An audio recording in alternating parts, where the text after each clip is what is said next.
Hi everyone, my name is Ashish Kumar. I'm working in Accenture since last 5 years and I have total 7 years of experience in IT industry. So what is a billable resource versus what is non-billable resource? Okay, तो ये दोनों का मतलब क्या होता है? तो देखो सिंपली billable resource वो होता है जिसकी बिलिंग हो रखी है अपने क्लाइंट के साथ, प्रोजेक्ट के साथ. तो उसका मतलब क्या है? ठीक है, देखो क्या होता है, ये बिलेबल और नॉन बिलेबल चीज़ें जो है सर्विस बेस्ड कंपनी में होती है. ठीक है, सर्विस बेस्ड कंपनी में क्या होता है, क्लाइंट से आपको एक प्रोजेक्ट मिलता है. लेट्स से एक company XYZ solution private limited company है गुड़गांव में, उसको एक यूएस की किसी एयरलाइन से लेट्स से प्रोजेक्ट मिलता है. Spirit airline let's say US में एक एयरलाइन है. ठीक है, क्योंकि मैं स्पिरिट एयरलाइन प्रोजेक्ट में काम कर चुका हूँ इसलिए मैं ये एग्जांपल ले रहा हूँ.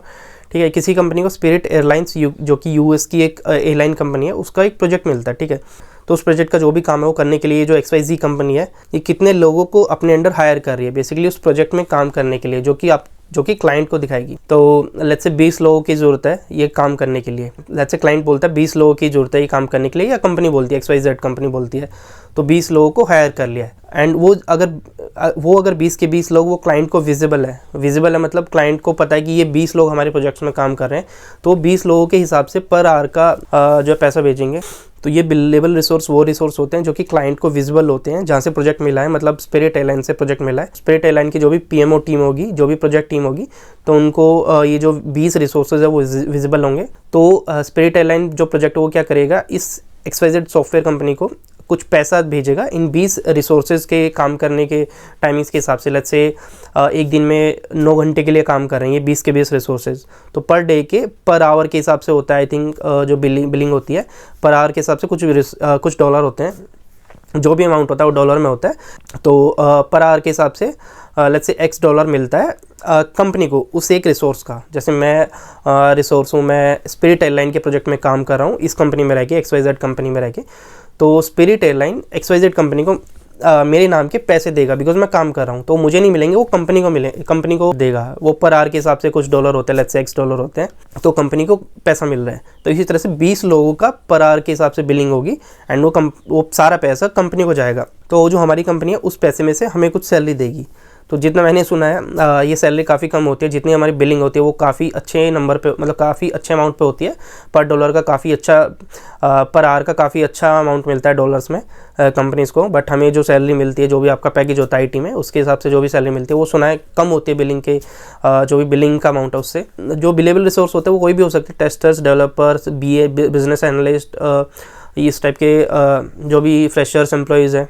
एंड इसी तरह से नॉन बिलेबल रिसोर्स वो वे जिनकी बिलिंग नहीं हो रखी है, मतलब जो वो क्लाइंट को विजिबल नहीं है.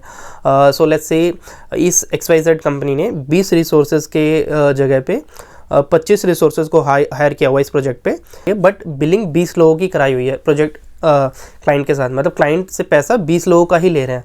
तो ऑब्वियसली 20 लोगों का जब पैसे ले रखे हैं, 20 लोगों की बिलिंग है क्लाइंट के साथ, तो उससे ज़्यादा एम्प्लॉइज़ वो दिखाएंगे भी नहीं, मतलब प्रोजेक्ट को बताएंगे भी नहीं कि देखो 5 रिसोर्स एक्स्ट्रा काम करवा रहे हैं हम आपके प्रोजेक्ट में. क्योंकि बहुत सारी क्रिटिकल इन्फॉर्मेशन होती है, राइट. आप प्रोजेक्ट पे काम करो, आप सिस्टम पे काम करो, बहुत तरह का डेटा होता है, बहुत तरह का जो आपकी एप्लीकेशन आप यूज़ करो, टेस्ट एनवायरनमेंट यूज़ कर रहे हो, टेस्ट डेटा जो भी होता है, तो बहुत तरह का क्रिटिकल इन्फॉर्मेशन होती है जो कि बाहर के बंदों को नहीं दिखानी होती, राइट. तो इस तरह से अगर नॉन बिलेबल रिसोर्स किसी प्रोजेक्ट में काम करते हैं तो वो जनरली क्लाइंट को दिखाया नहीं जाता है.